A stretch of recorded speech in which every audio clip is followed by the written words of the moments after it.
karinta cunnada dalka uma sahlana sida kuwa dhoofka inoogu yimaada.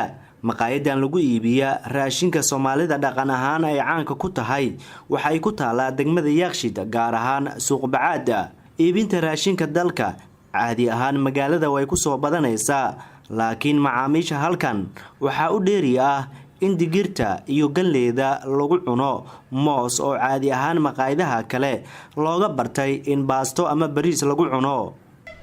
aniga markaa cunayo saliid macsaro amba moos marka dacaawo ma sha Allah habeen sinaas kaga dijaadana waa tan hortay taala. tani waa digir iyo galley aad loo bisleeyay. qiimaha cashadan waa 10,000 oo shilin Soomaali ah oo uma badna sida raashinka dibadda laga keeno ee baastada iyo bariiska. badi halkan waxaa ku xiran dadka aadka u daneeya cunooyinka dhaqanka. waxaa ka mid ah dadkaasi darawalada kaxeeya mootooyinka bajaajka sida wadahan oo kale oo sheegaya in goobtan ay tahay mid u fududeysay in uu ku dhex cuno cunnadan isagoo ku dhex jira mootada uu wato si shaqadiisa halkiisa uu kaga sii wato. 5 saac way maana 6 saac habeenkii way maana saan ugu cunaga aan horena u shaqo tagnaa marka waqtigaaba weer waxba wax ceeba maaha waxa waaye waa raashinkeena dalkeena waay.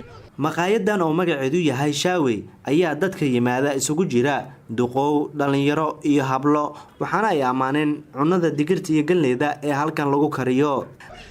aadayna u wanaagsan tahay cambuuladan oo dadku yacni wadaniga la yiraahdo wadani cambuuladan filfiliir iyo waxaan faa'iido badan ay leedahay. dadka halkan cunista cambuulada u yimaada kasokow waxaa kaloo jira dad kale oo iyaga cunnadan u qaata xaafadahooda kuwaas oo kaga yimaada meelo fog oo caasimada ka mid ah. waxa keenaysa tag awayga dhalinyarta waa iska taqaana inta badan waxay u badan yihiin iska bolo casho ma ee sameeysa kara marka muxdisha way ka qaadanaya marka yani cashada way fududahay dab ma galaysid iyadoo diyaarsana soo qaadanaysa shaah leeyar aad diyaarsanaysaa cashadaadna tana aad u jecelnaanay familkeena waayo way fiicantaa waan cashadii hore laakiin baastii bariis mar walba deeqabtaan faa'iido. kani waa Muxudiin Cumar waana milkiilaha maqaayadan oo dadka halkan yimaada ay ugu yeeraan naanistiisa oo ah Shaawe. waxa uu sheegayaa in 10 saac oo galabnimo ay bilaabato shaqada ilaa habeen barkiina ay soo gaarto.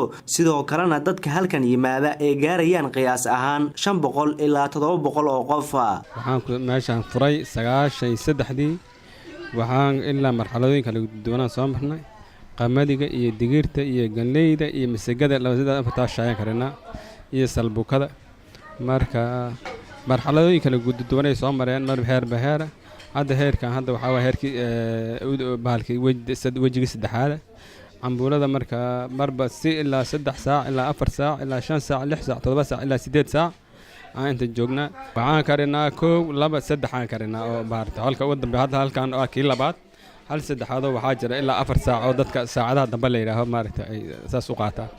Maxamed Yaxya Jinow, SAB TV, Muqdisho.